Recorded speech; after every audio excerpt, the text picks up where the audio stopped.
Welcome back, men of the house. Today we're doing part 2 of our series, The Role of a Man in His Home.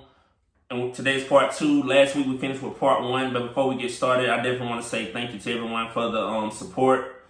Guys, like, share, subscribe, comment. In part 1, we ended with the role of the father in the family. Today we're going to start with Ephesians 6. Do not exasperate or frustrate your children. Instead, bring them up in training and the instruction of the Lord. So fathers, don't provoke, which means exasperate. And what that really means is to say one thing and do another, which is a hypocrite. I was guilty of that. About 2-3 years ago, I was asking my children to do things that I wasn't willing to do. And I was thinking I was being a good father, but they kind of looking at me crazy. And I'm going to get into that. So don't tell your son, don't tell your son to smoke. Not to smoke, but then you're smoking. Don't tell him to not to drink, but then you're drinking. My son plays sports, so I was telling him to go work out. But, we would think they understand how to fully do these things when they're really not seeing it. TV can show them, but at the same time, they need to see a close example in the home. And I definitely had to start working out. My kids, every morning when they wake up, they have to read a book. Pray, read a book.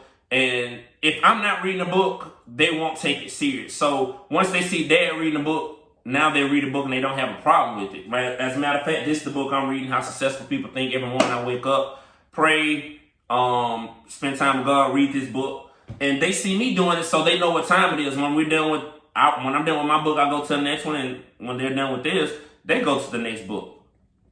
My children, we of course go to church. I don't tell them to go to church. No, I take them to church so they can see what a man is supposed to do.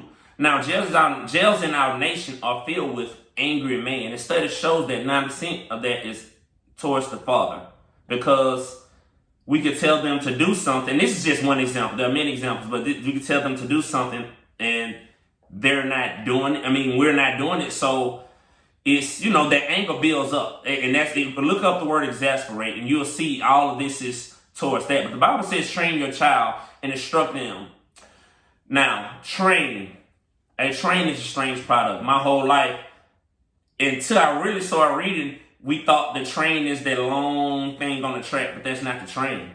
The train is the engine in the front. Everything else behind the train is the cart. Fathers, we are the train and our kids are the cart. So we hook them up and they go as we go. So we going to church.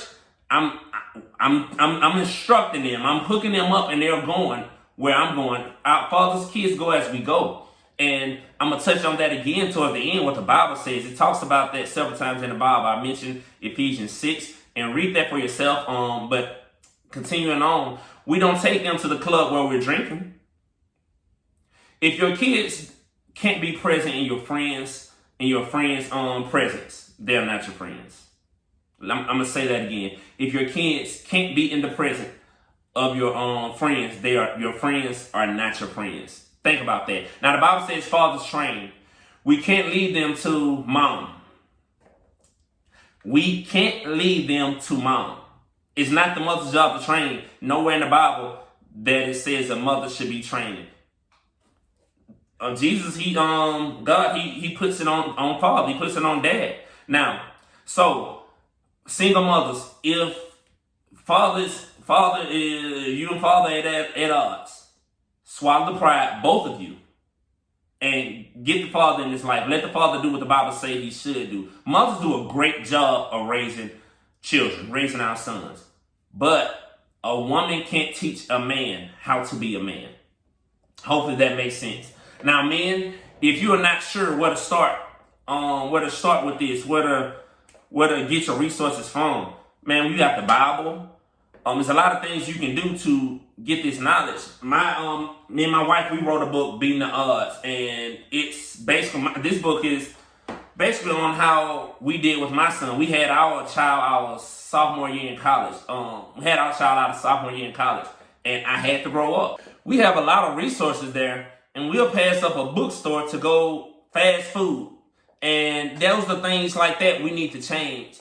One thing, guys, the family needs an instructor, not a boss. And fathers, we have to do better. Men, we are more important than you think. Let's take full responsibility. Psalm 68:6. God sets the lonely in families.